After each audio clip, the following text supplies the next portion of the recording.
And love God beings and goddess beings.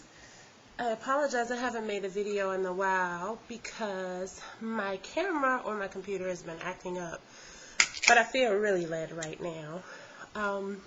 So I'm going to go for it. We're going to see how it goes. Coconut water. Anyway, I want to talk about being like the water. And a few things that's been on my mind lately. And you see the incense that are burning, the smoke coming before me.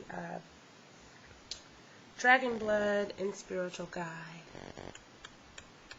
Anyway, I just burned sage over there. I have tools. Dragon's blood is great for protection. Got the power close by. Cowrie shells like my mommy. Yeah, I am. Anyway, okay, because I'm on time. Let me not get excited and get like lost.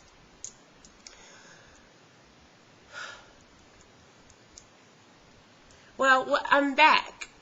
I've been on hiatus, as many of you have known. Thank you for your patience as I've worked through my personal stuff, because even though I have personal stuff, it always boggles my mind and say, oh, you're human too. No, really? Yeah.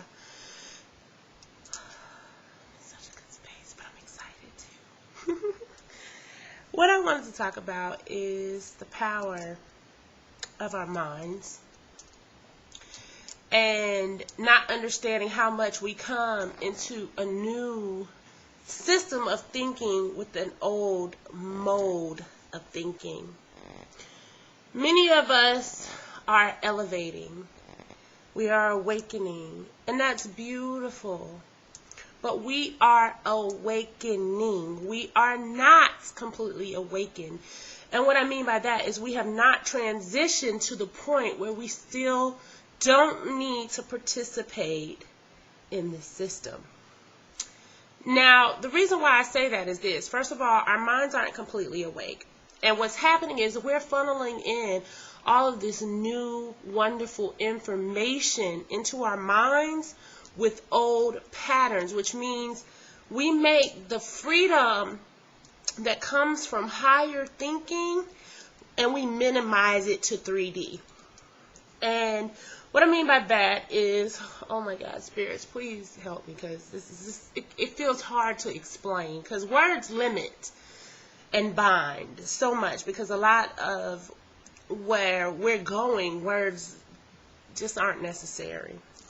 So let me just try my best to get it out. This system limits the way, the information that we get. And what I mean by that is we come into consciousness, we come into being enlightened and awakened almost with a religious type mentality. And we still have the either or mentality, which means that I'm awakened now, so I'm not going to participate in this, that, and that. Well, I just want to say, like with the voting thing, a lot of people got upset with the quote I shared from Brother Hero today. Because they're awakened and they're enlightened and they've transitioned and they're no longer participating in this system. But they're participating on the internet every day, which is a part of the system. Most of them have driver's license, which is a part of this system. Most of them clock in and punch in through a social security number, which is a part of this system. And what I want us to understand is I'm not telling you that you must participate, but what I want you to understand is don't be thinking that you're so awakened that you're out of a system that you're still very much a part of. And so if voting doesn't change anything, fine, but I know for sure if you don't vote, you didn't change anything. And, you know, I'm not trying to tell you that you have to vote, but what I'm saying is you do everything else that's bureaucratic and political or governmental to do what you need to do to maintain this system. You have lights through an agency that is ran by the government. You have, you know, you're not living in a solar panel house, most of us aren't. You're not growing food in your backyard. You don't have a barter system. You're still using the dollar. So I'm saying You understand that you have to do what you have to do. You're still feeding your body 3D food, right? So you understand that you have to do some things in this realm. So don't pick and choose. And then don't look down at others who are still participating in similar systems of the system when you are too. You're not exempt. That's all I'm saying. Oh my God. Just see, why does camera do that? Like, it's okay, and then it just be like freezing up. I'm sick of that, y'all. I gotta invest in a new computer because it makes me mad. So what am I saying? I'm saying we need to be more fluid. Our minds are rigid because we've been trained. We're very defensive. I mean, I almost did it today. Somebody made a little statement, and I was getting ready. I was getting ready to come with my points. And I erased my comment. I even actually commented, and then I erased it because I was like, he didn't write this just for me. And even if he did, so what? I don't have anything to prove to him. So we've been taught to prove ourselves and to prove our point and to make other people see the way we see, because the way we see is right and the way they see is wrong. And it's not that black and white. There are so many shades and colors that we don't even have words for in this galaxy and universe. You know, I was thinking today, I was telling a friend, I wish I knew how to speak in my alien language, you know, I wish I knew how to speak in the ums and the different frequencies and tones and things that we used to emit from our being when we moved. You know,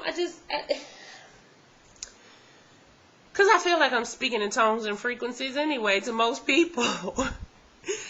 And when I said that I'm not bound by anything and I'm like the water, what I'm learning is the rules and the principles that have made us feel comfortable are limiting as well. Sorry, thirsty. Are limiting as well. And what I mean by that is oftentimes we spend a lot of time, it's got pulp in it.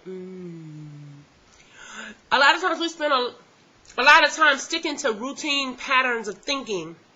I just had a situation that had I acted on my mold, M-O-L-D, of thinking, I would have really reacted to the situation. I'm being called to stop being a reactor and to act and to create. Like a lot of people believe in karma. I don't really fully believe in karma. I believe that karma does happen. I do believe that we do get some of the things that we plant, and I believe that we get things that we don't plant.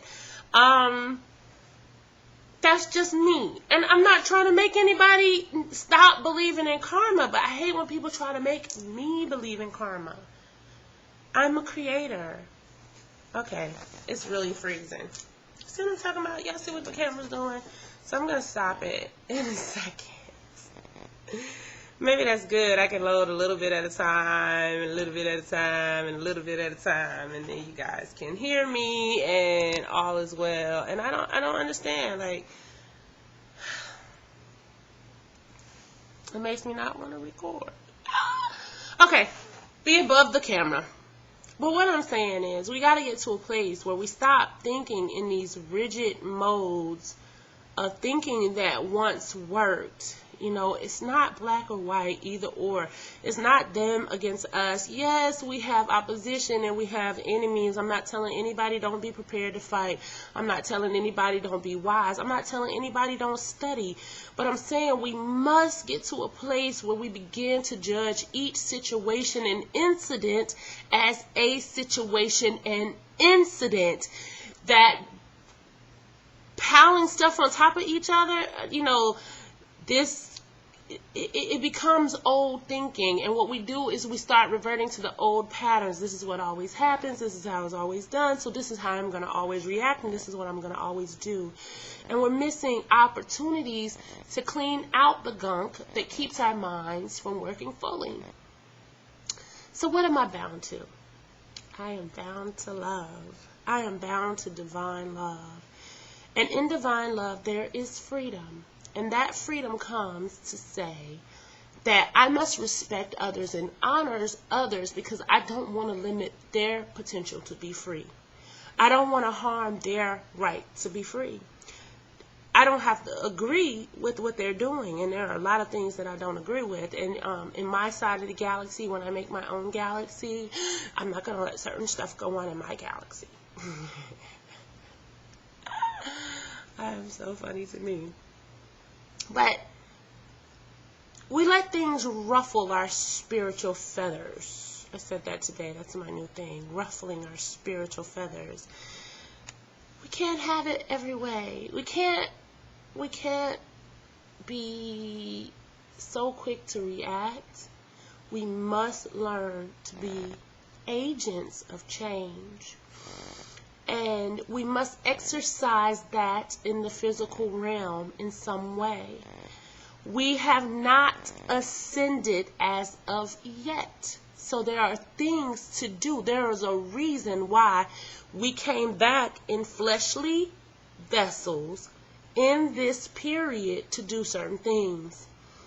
We cannot get so five-dimensional that we forget we're operating in the three-dimensional, and we're coming here to aid the three-dimensional.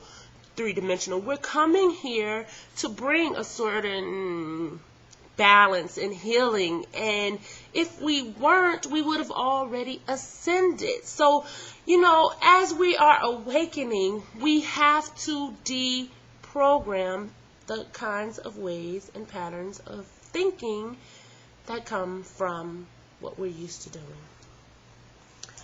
And with that being said, I have completely frozen the camera now. I don't even know if it's recording, so I'm going to stop.